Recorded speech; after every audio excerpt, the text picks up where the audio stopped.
สบายดีพี่น้องสวัสดีเด้อพี่น้องปองไปเบิดสุขูสุคนมาพอกันนี่แล้วกับซองบาวงมาพอกันเสาร์วันเสาร์พี่น้องสิว่าเสาร์ก็บ่แม่นสวยแล้วล่ะนี่ก็8 โมงกว่าเด้บ่แม่นฮักก็ตื่นได้พี่น้องตื่นแต่เช้าตื่นแต่เช้าพุ่นล่ะแต่ว่าหากัดแต่มาจับโทรศัพท์เด้นี่ก็อยู่ต้นมะข่อนี่ดกขนาดเลยมะข่อหน้าบ้านพี่น้องหน้าบ้านหรือว่าหน้าเฮือนนี่ดก ดกอยู่ อันนี้จะเป็นนาเฮือนพี่น้องเออเฮือนนะติดกับถนนใหญ่เลยเด้นี่อันนี้จะเป็นถนนใหญ่พี่น้อง ขึ้นขึ้นไปนั้นจะไปปักสองไปสวรรณเขตพี่น้องหรือว่าไปบ้านอำมาลานั่นแหละแต่ว่าลงไปนี่จะไปปักเซพี่น้องไปปักเซไปบ้านบะวงไปบ้านเกิดบะวงก็คือเมืองทาปังทองนั่นเองไปทางนี้ได้พี่น้อง อันนี้คือทางซ้ายลักของประเทศลาวเด้นี่ทางเลขที่13ไต่มันมีไต่และก็เหนือพี่น้อง13เหนือ13ไต่เป็นทางยุทธศาสตร์เป็นหนทางอันดังเดิมพี่น้องเป็นเส้นทางซ้ายลักของประเทศลาวก็คือหัวใจหลักของลาวนี่มันจะเป็นนาเฮือนนาบ้านนาเฮือน เดี๋ยวสิไปหากินข้าวเสาก่อนพี่น้องแต่ว่าย่ากับอ้าวกับอาเพิ่นก็กินก่อนแล้วเด้ยังแต่ประวงกับน้องสาวเพราะว่าแข่งกันนอนอันตื่นสายพี่น้องเดี๋ยวไปเบิ่งไปหาอันโอ้ยไปหาแนวกินก่อนพี่น้องได้ยินไหมคุณย่าเรียกไปกินข้าวคุณย่านอนไม่หลับนะเห็นไหมนอนไม่กินข้าวคือบอกเขาบอกไทยฮะบอกคือปองเอาปอมน้องสาวก็ได้ ทำไมพูดอย่างนี้นะลูก มาไพ่นี่ตัวนี้นี่ตัวผู้หรือตัวแม่เออเอาใหญ่ไว้ขนาดพี่น้องนี่อันนี้นี่คือแม่ด้วยนี่ใหญ่สำแม่เลยไหม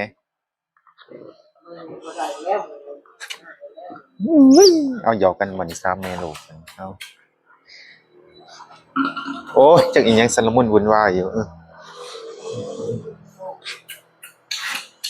แม่แม่สีแดงลูกคือสีดำพอบัตตัวนี้คือสีอันมุนซะนะอ้าวแสดงก็มีลายพออย่างนี้เนาะ3-4พอพุ่นนะอ่าโท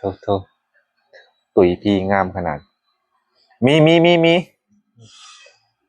ใช่ซูชิอยู่ใช่แหละขี้ดื้อเดิมมาสมนี้ไหม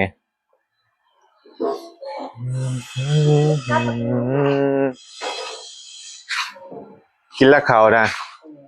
กินแต่เช้าแท้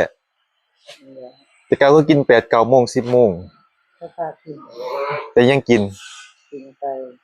กินปิ้งไก่กินปิ้งไก่นี่นี่ปิ้งอันสมหมูพี่น้องไม่ติดกินเนี่ยปิ้งสมหมู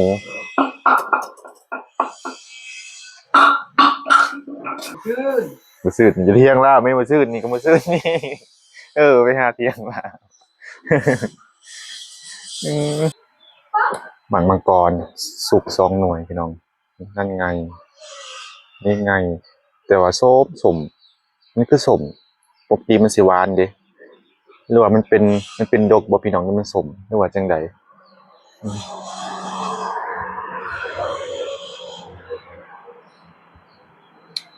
3 หมากเด้พี่น้องนั่นไงหมากหนึ่งอืม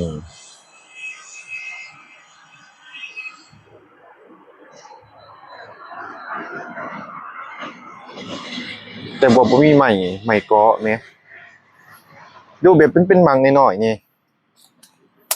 มันหมากบ่ใหญ่เด้โอ้ยเออ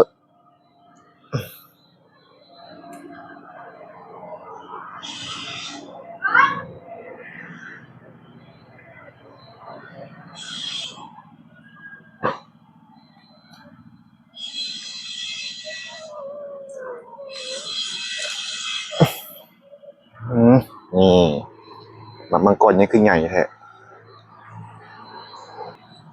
เดี๋ยวสิมาลองซีหมากมังกรสดจากสวนพี่น้องครึมผ่าครึมพ้นอยู่ได้มื้อนี้ก็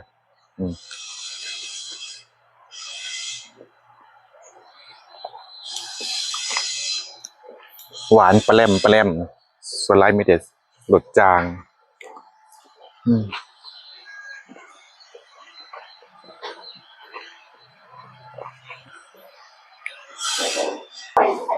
นี่จะหน่วย 3 หน่วย ก็อากี่ข้าน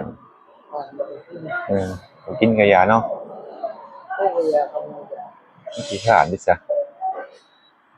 ก็บอกกินแต่เอากินอยากก็ไปต่อยเอาเองนะเนาะยังไปได้มาได้อยู่คอยไปก็ต่อยมันให้กินมันบ้าให้กินยังเป็นคือ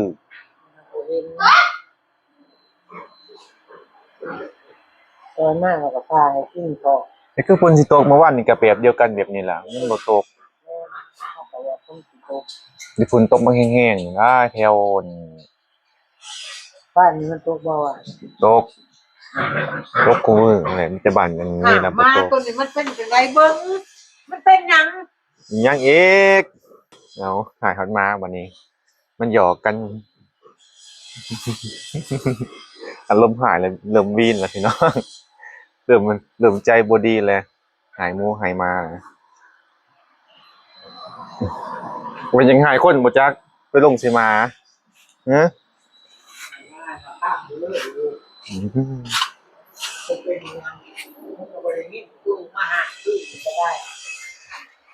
ลุกมาหาคนมา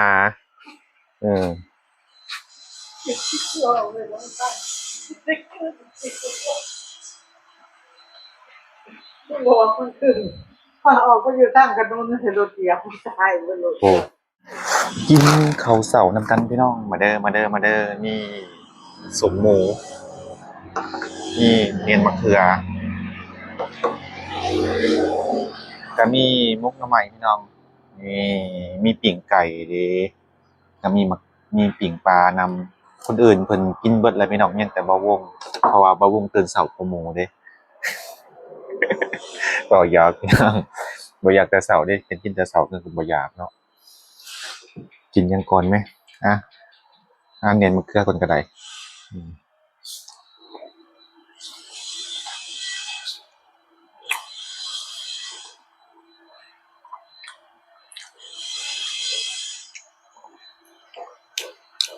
เดี๋ยวนี้กินแล้วกินแต่เช้าเถอะเฮ้อกินข้าวแรกไม่อยากกินข้าวบ่ได้กินข้าวแลงกินข้าวเปียกว่า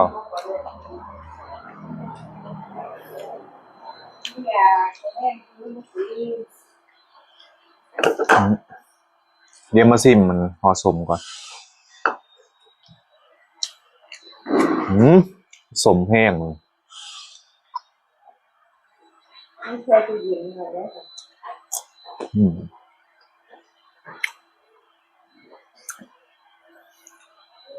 ต้มปลาใส่ตู้เย็นต้มหัวต้มหมู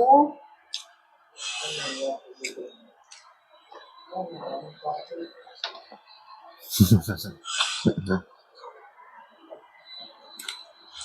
อ้ยแล้วมากินปุ่นว่านี่แล้วมาเฮ็ดทอดต้มมากันแล้ว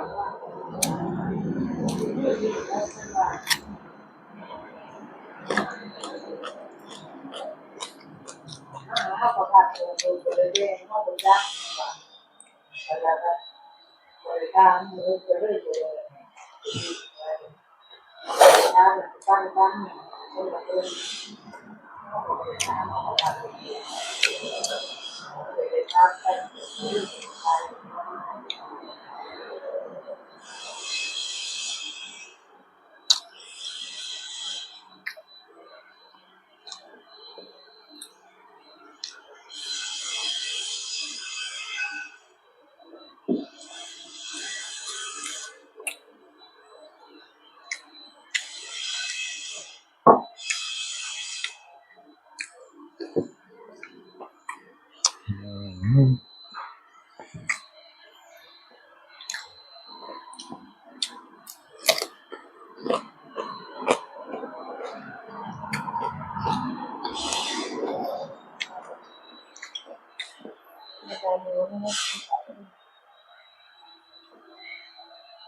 ก็สิกินยังนอกแต่ละมื้อเนาะ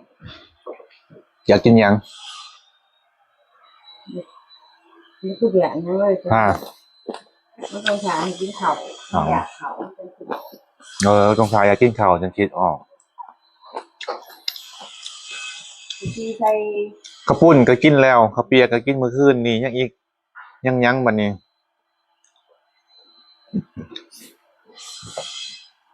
หลายอย่างเลยมันก็คืออย่าง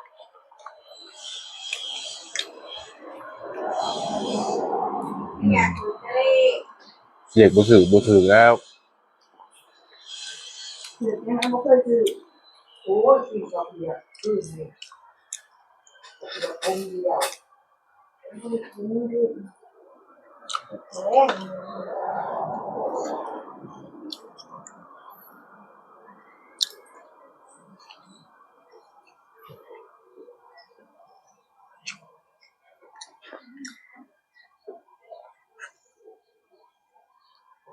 เราเบิ่งหนังไม่ว่า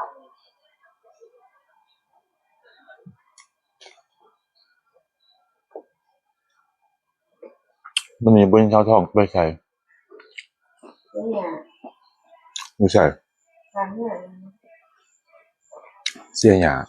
เราไม่ได้มาอะไรหรอกมันไม่ได้มาให้ตู่ บ่เห็นเลย เวลา ย่างจักเลยเนาะเดี๋ยวแต่ล่มเลย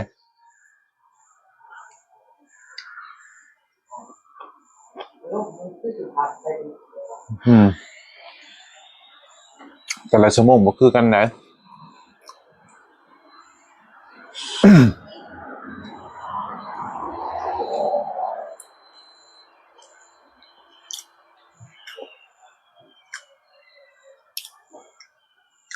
แต่เดี๋ยวมาถึง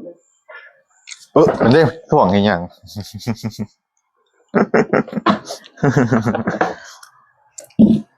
เขาเอิ้นลูกเนี่ย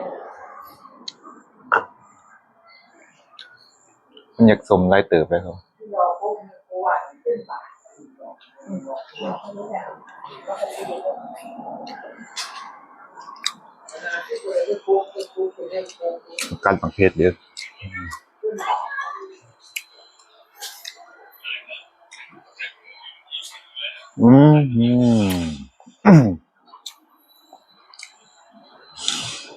กินยังกระแสบมื้อนี้มันจะได้แสบๆไหม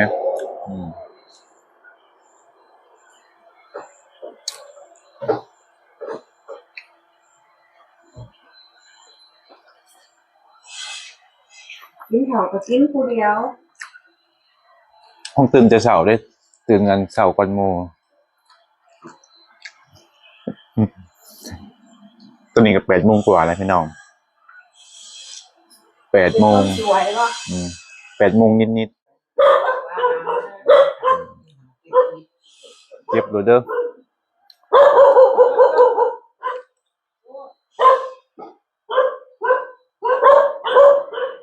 มากับผดโอ้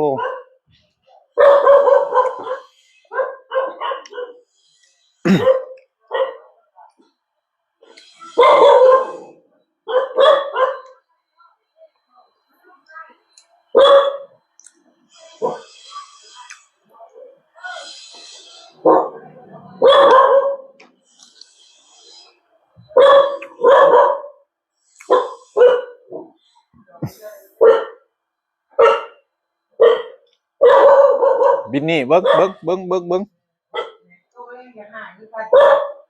เห่าคน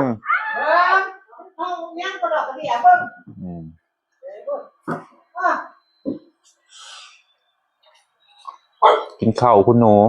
ฉันไม่ได้ตื่นสวยนะฉันตื่นตั้งแต่8 โมงฉันอยากรู้ ตื่น8 โมง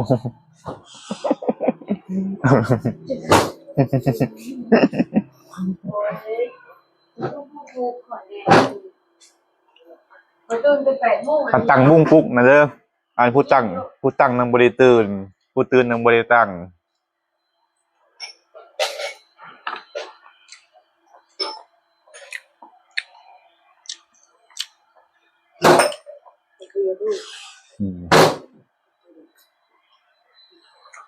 เอื้อยเจอเขาเอื้อย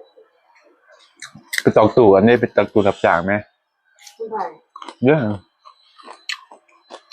วุ่นเนี่ย อืม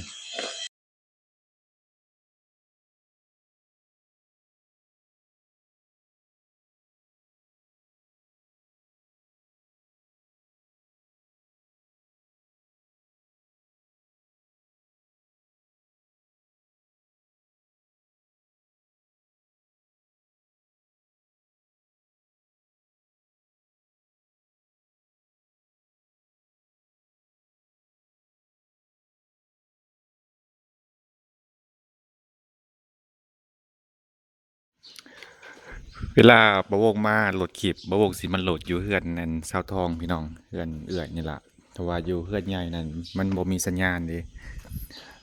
แต่ว่าคนไปใส่บ่ได้อยู่เฮือนฮิวเอาบ่ได้นอนอยู่นี่บ่มีคนอยู่เฮือนบ่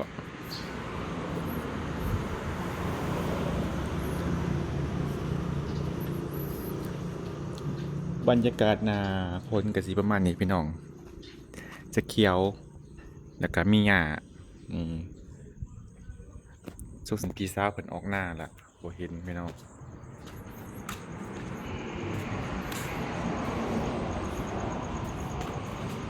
อยู่ไสน้อ